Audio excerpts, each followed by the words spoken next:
Hola, hola, continuamos con el libro de la inteligencia emocional de Daniel Goleman, pero ahora vamos a ver qué pasa cuando perdemos la cabeza. El capítulo se llama la anatomía de un asalto emocional.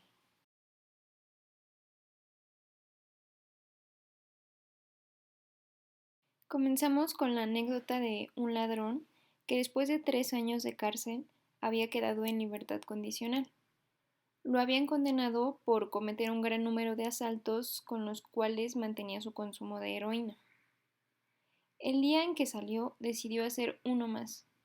Él no quería involucrarse más en delitos de nuevo, pero su novia e hija necesitaban dinero. Entró a un departamento en la zona lujosa de Nueva York, donde vivían dos mujeres, una de 21 y otra de 23 años.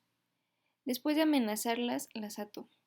Sin embargo, una de ellas le advirtió al ladrón que no se quedaría impune, que ella recordaría su cara y le ayudaría a la policía a localizarlo.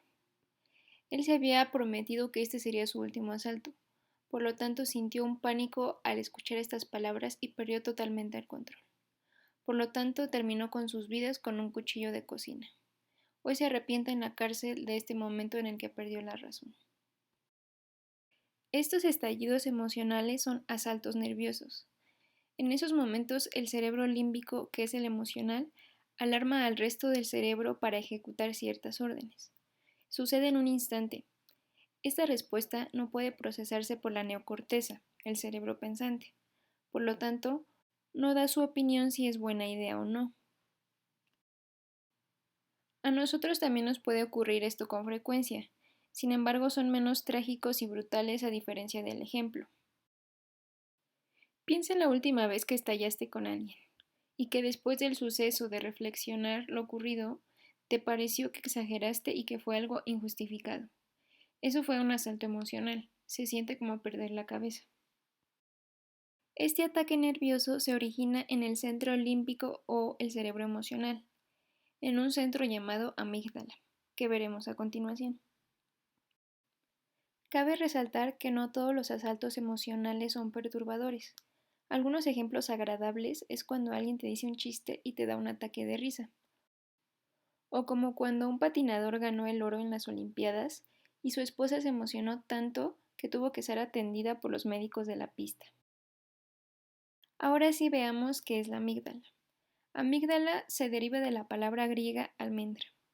Es una estructura que se conecta con otras partes del cerebro. Es parte de lo que antes era el cerebro nasal junto con el hipocampo. Actualmente estas estructuras del cerebro emocional se ocupan del aprendizaje y de la memoria. Pero la amígdala es experta en asuntos emocionales. En realidad hay dos, una izquierda y una derecha. La amígdala humana es más grande que la de cualquier primate. Si le quitáramos la amígdala a alguien, esa persona no podría reconocer el significado emocional de los acontecimientos, lo que se le llama ceguera afectiva. Si los acontecimientos no tuvieran un gran peso emocional, perderían su fuerza. A un joven que tenía ataques, le quitaron la amígdala con la esperanza de que se dieran. Sin embargo, perdió todo el interés en la gente, prefería estar a solas, aunque podía perfectamente mantener una conversación, no reconocía a sus amigos cercanos, ni siquiera a su madre. Si a alguien más le parecía triste, a él le resultaba indiferente. Parece ser que perdió toda capacidad de reconocer los sentimientos. La amígdala es un depósito de memoria emocional. La vida sin amígdala es una vida sin significados personales. Además del afecto, de la amígdala también dependen las pasiones. A los animales a los que se les ha extirpado no tienen miedo ni se enojan, no quieren competir ni cooperar. Tampoco tienen noción del lugar que ocupan en el orden social de su especie. Las lágrimas son una señal emocional en los humanos. También son desencadenadas por la amígdala junto con otras estructuras vecinas. El neurólogo Joseph Liddoux, en sus investigaciones, explica que a veces la amígdala puede tener más poder que la neocorteza en la toma de decisiones. ¿Por qué nos volvemos irracionales con tanta facilidad? Tenemos unos momentos de tormenta que cuando se calma nos arrepentimos.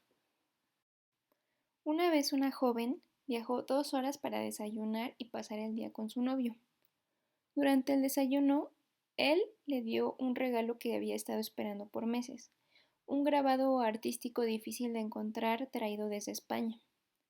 Pero su dicha se esfumó cuando su novio, después de desayunar, le dijo que no podría pasar el día con ella porque tenía un entrenamiento de softball.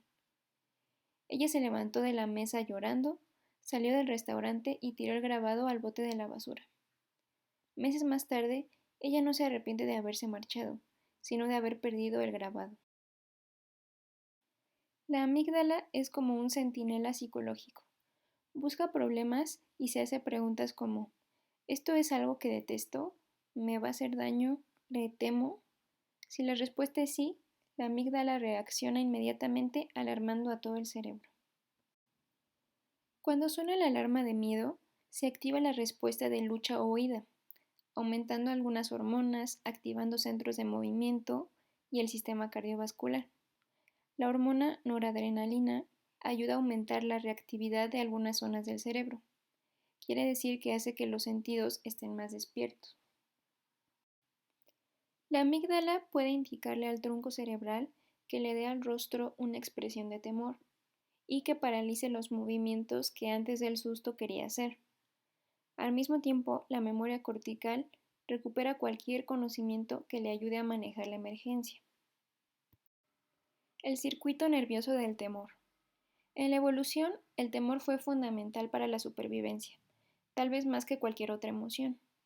Pero hoy en día el temor injustificado le da a la vida mucha angustia y preocupación, incluso fobias, trastornos obsesivo-compulsivos, ataques de pánico, etc. Imaginemos que un día está tranquilo leyendo un libro en su casa y de repente suena un estruendo en la habitación de al lado. Estas ondas de sonido, cuando se transforman en lenguaje cerebral, lo ponen en alerta. Este circuito va del oído al tronco cerebral y luego al tálamo. De ahí se abren dos ramas. Una va a la amígdala y al hipocampo y otra va a la corteza, en este caso la auditiva, donde los sonidos son comprendidos. En el hipocampo es donde se almacenan memorias y se compara este ruido con otros sonidos que ya se han escuchado antes para ver si es algo familiar. La corteza auditiva analiza para ver si puede identificar la fuente. ¿Será un gato o una rama contra la ventana? Entonces la corteza hace su hipótesis, como puede ser que el gato ha hecho que se caiga una lámpara. Si la conclusión resulta tranquilizadora, hasta ahí se queda la alerta. Pero si aún está inseguro, fija más su atención para identificar el ruido y se activan otras partes del cerebro. La amígdala se puede dividir según la información que recibe, como los olores, sabores, etc. Ayuda también a que un perro gruña o que a un gato arquee el lomo al sentirse amenazado. En el ser humano se tensan los músculos de las cuerdas vocales, creando la voz aguda típica de cuando tenemos miedo. La mayoría de cambios son inconscientes al inicio. Cuando se hacen conscientes nos pondremos nerviosos, fáciles de asustar, tendremos palpitaciones y contendremos un poco la respiración para oír más claramente lo que nos asustó. También ordena a los ojos a que busquen.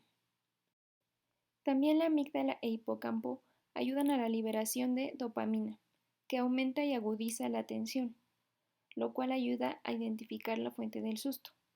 La mente funciona a toda velocidad para pensar en peligros ocultos y formas de responder.